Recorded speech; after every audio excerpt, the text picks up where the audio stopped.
You ask Tiger to solve. This deals with linear equations with one unknown.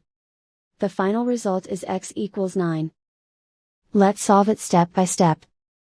Simplify the expression. Group like terms. Simplify the arithmetic. Combine like terms. Group all constants on the right side of the equation. Subtract 9 from both sides. Simplify the arithmetic.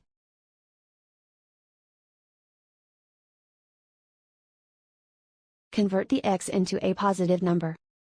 Multiply both sides by -1.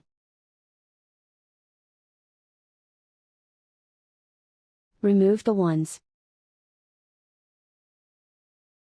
Simplify the arithmetic.